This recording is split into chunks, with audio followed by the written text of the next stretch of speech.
Welcome to a short video looking at some of the key roles of financial markets.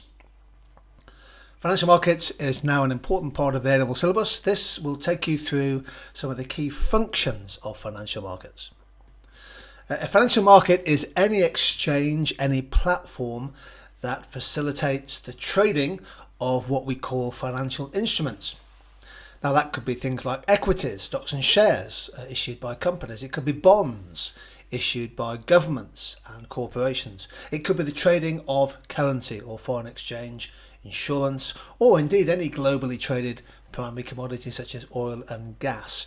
Commodities in many ways can now be treated as financial assets traded around the world. There are three main financial markets to get to grips with. The first is the money market. This is the market that typically involves businesses such as commercial banks.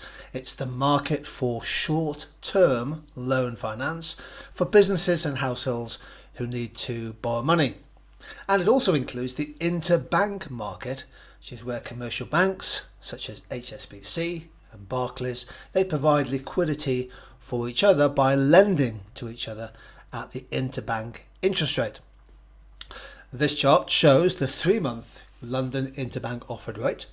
It's a rate at which the commercial banks are prepared to lend to each other when one or more of them is short of liquidity. And you can see, if you look on the left-hand side, that the interest rate is fairly low. It tends to track pretty closely the base rate of interest set by the Bank of England. The second market is the capital market. Now, this is a financial market where securities such as shares, otherwise known as equities, and bonds are issued to raise medium to long-term finance. So typically, for example, a company might decide to issue some fresh equity by issuing new shares onto the capital market on the stock exchange. The government could go to the bond market to issue a new bond, perhaps a 10-year loan to help finance its government spending. And here's a chart showing the recent changes in the share price indices for a variety of indexes.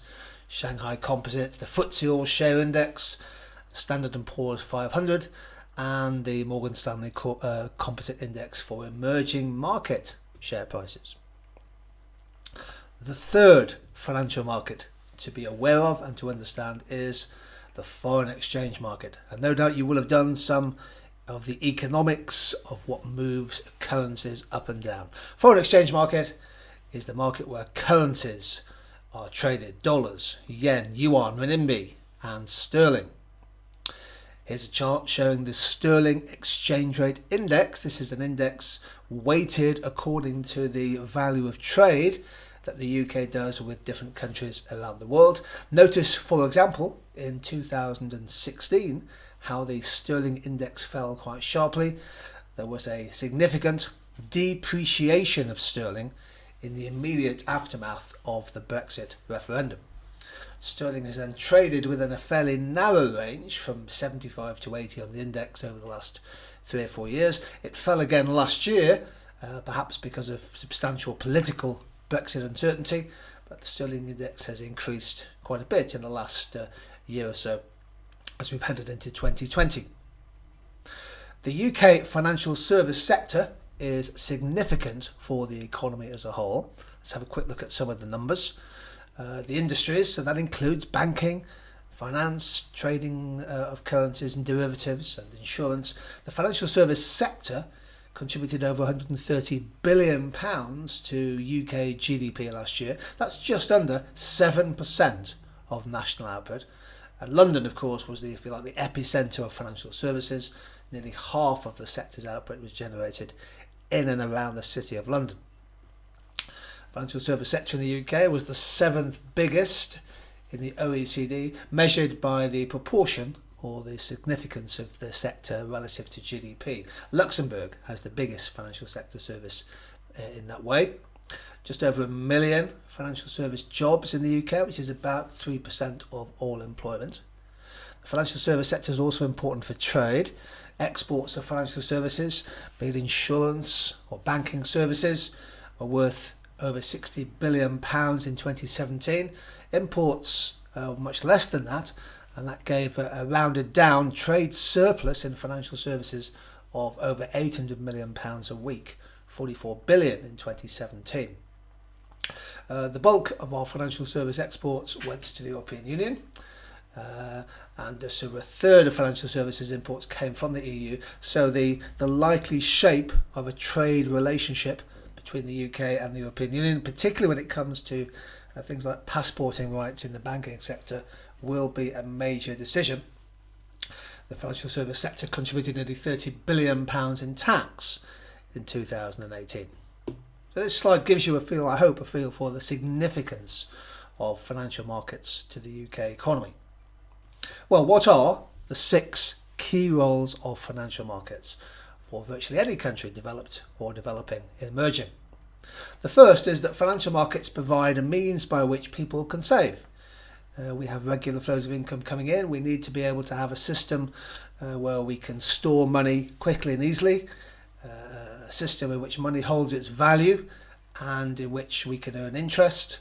We need a system which is both efficient, easy to operate, and in which people have trust.